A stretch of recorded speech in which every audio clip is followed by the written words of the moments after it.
جواب دیتا ہے وما خلقت الجن والانس الا ليعبدون، تمہیں پیدا کیا ہے دیکھنا چاہتا ہوں، میرے بندے بن کے چلتے ہو کہ نہیں چلتے ہو، میرے بندے بن کے چلو۔ خلق الموت والحیات، زندگی موت کو کیوں بنایا؟ لیبلوکم ایکم احسن عملا، میں دیکھنا چاہتا ہوں اسلام آباد میں مجھے کون راضی کرتا ہے، نفس و شیطان کو کون راضی کرتا ہے، اچھا عمل کون کر کے آتا ہے، برا عمل کون کر کے آتا ہے۔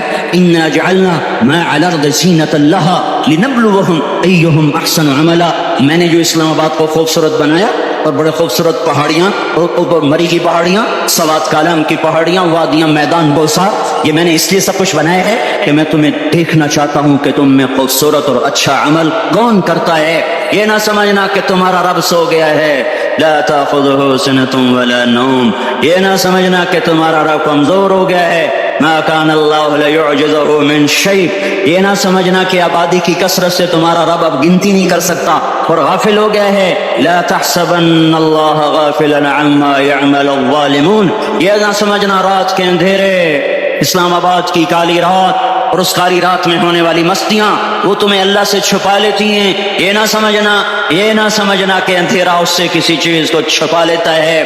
سواء منکم من اسر القول ومن جہر بہ ومن هو مستخف باللیل وصارب بالنہار، رات کے اندھیرے میں کرو، دن کے اجالے میں کرو، پہاڑ کی غار میں کرو، زمین کی تہ میں کرو، چوٹیوں پر بیٹھ کر کرو، میدانوں میں چھپ کر کرو، خلاؤں میں کھو کر گم ہو کر کرو، جو بھی کرو گے تیرے رب کی طاقتور نظر تمہارے اوپر پڑ رہی ہے، غافل نہیں ہے، رات کے ناچنے والوں کو بھی دیکھ رہا ہے اور رات کے رونے والے کو بھی دیکھ رہا ہے، گھنگرو باندھ کے ناچنے والی بھی اس کے سامنے ہے اور مسلح پہ کھڑے ہو کر بے قراری سے اللہ کو یاد کرنے والی بھی اس کے سامنے ہے۔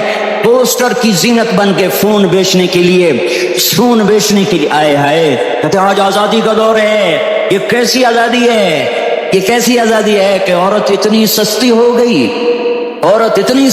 گئی کہ ٹیلی فون بیچنے والوں کے لیے بھی ننگی ہو کر پوسٹر پر اور موٹر سائیکل بیچنے والوں کے لیے بھی عریاں ہو کر پوسٹر پر، ڈبل روٹی اور فریج بیچنے والوں کے لیے بھی عریاں ہو کر پوسٹر پر۔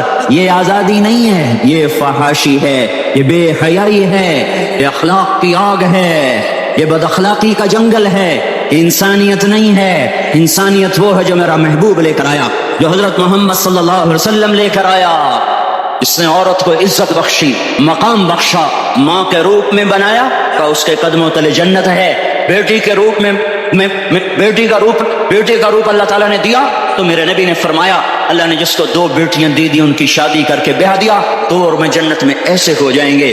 بہن کا روپ دیا تو میرے نبی نے فرمایا اللہ نے اس کو 2 بہنیں دی، ان کی خدمت کرتا رہا، ان کی شادیاں کی، شادی کے بعد ان کو وراثت میں ان کا حصہ دیا۔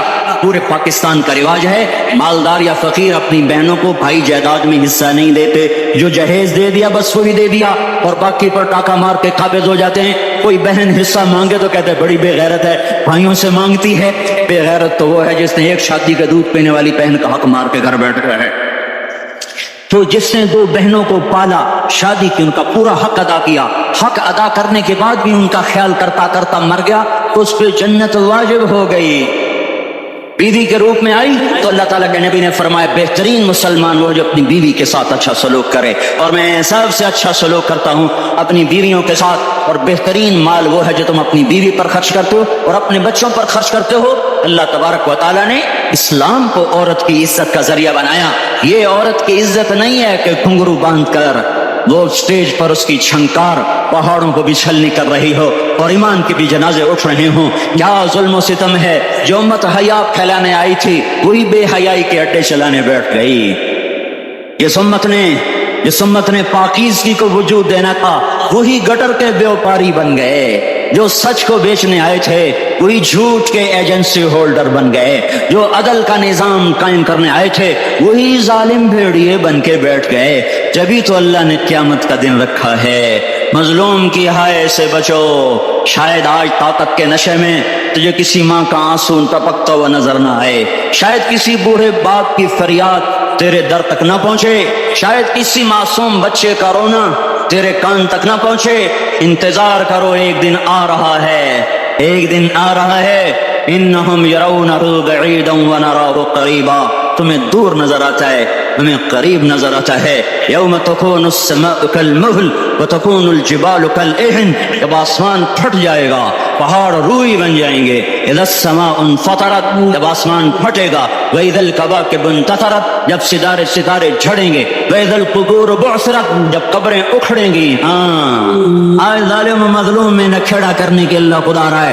بہت سے دوست کہتے ہیں مسلمانوں کے ساتھ کیا ہو رہا ہے، کیا ہو رہا ہے، کیا ہو رہا ہے، کافر کیا کر رہے ہیں، ظالم کیا کر رہے ہیں، جس کے ہاتھ میں حکومت ہے وہ فرعون بن چکا ہے، جس کے ہاتھ میں طاقت ہے وہ یہ کر چکا ہے. کوئی نہیں پوچھنے والا، کوئی نہیں ارے ہے، ہم جلد باز ہیں، وہ بردبار ہے.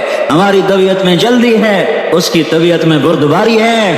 وہ ظالم کو بھی دیکھ رہا ہے، مظلوم کی آہیں سسکیاں بھی سن رہا ہے. غافل نہیں ہے، اللہ کا عرش ہلتا ہے جب مظلوم کپ کپاتا ہے. مظلوم کافر بھی ہوگا تو اللہ اس کا ساتھی بن جائے گا. مظلوم کی کوئی برادری نہیں اللہ کے دربار میں. مظلوم کی ایک ہی برادری ہے، وہ مسلمان ہو، وہ ہندو ہو، وہ دہریہ ہو، وہ کافر ہو، یہودی ہو، عیسائی ہو، بدھ مت ہو، بت پرست ہو، آتش پرست ہو. مظلوم ہے تو اللہ اس کے ساتھ ہے. ارے اللہ کے قدموں میں جھکو، اللہ کو منا لو، حکومتوں کے پیچھے مت پڑو. وہ ظالم ہے تو صبر کرو، ان قریب اللہ آ رہا ہے. وہ عیاش ہیں تو صبر کرو، ان قریب اللہ آ رہا ہے. افسر راشی ہے تو صبر کرو، ان قریب اللہ آ رہا ہے. ہاں تم دیکھتے نہیں ہو، یہاں حسین کا سر نیزے پہ چڑھ گیا اور یزید تخت پہ بیٹھا رہ گیا. ابن زیاد نے فتح کا جھنڈا لہرایا اور آل رسول کی لاشیں تڑپا دیے گئے. اللہ کی قدرت اور سنت میں غور تو کرو. ضروری نہیں جن سے راضی ہو ان کے جھنڈے لہرائے، جن سے راضی ہوتا ہے ان کو کبھی یوں بھی کر دیتا ہے. کائنات کا سب سے مقدس قافلہ، سب سے مقدس خاندان، سب سے مقدس نسل، خراسان میں ایک آل رسول میں سے شخص کا انتقال ہوا. فاقے آئے، بیوی نے اپنے فاقہ چھپانے کے لیے ہجرت کی، سمرقند چلی گئی.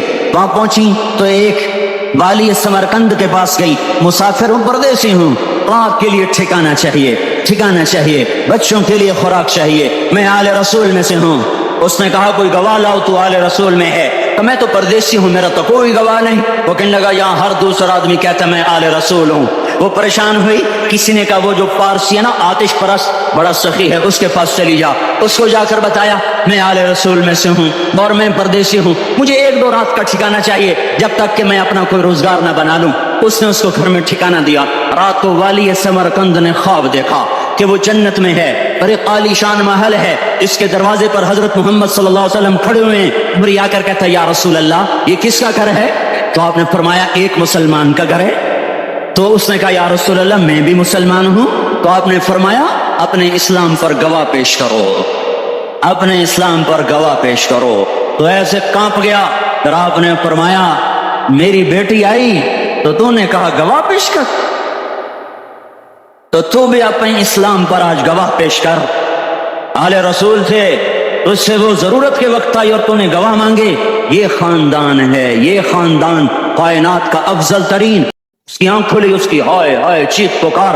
او بھائی وہ بچے، وہ عورت کہاں چلی گئی؟ کہ وہ پارسی سردار لے گیا جو صبح دھما دھم اس کا دروازہ جا کر کھٹکھٹایا. او بھائی منہ مانگا انعام لے لے، وہ خاندان مجھے واپس کر دے. تو اس کی آنکھوں میں آنسو آ گئے. کہا آقا سودا بن دیکھا تھا تو ہو جاتا، دیکھنے کے بعد سودا نہیں ہے. میں اس گھر، اس عورت اور ان بچوں کو پناہ دیتے ہی اللہ نے میرا دل کھولا، میں مسلمان ہو گیا، میرے بچے بھی مسلمان ہو گئے. میں شام تک پارسی تھا، میں سویا ایمان کے ساتھ، اور جس وقت تم خواب دیکھ رہے تھے اسی وقت میں بھی وہ خواب دیکھ رہا تھا. جب تجھے دھتکارا جا رہا تھا تو مجھے اللہ کے رسول کہہ رہے تھے یہ محل تجھے دیتا ہوں، یہ محل تجھے دیتا ہوں.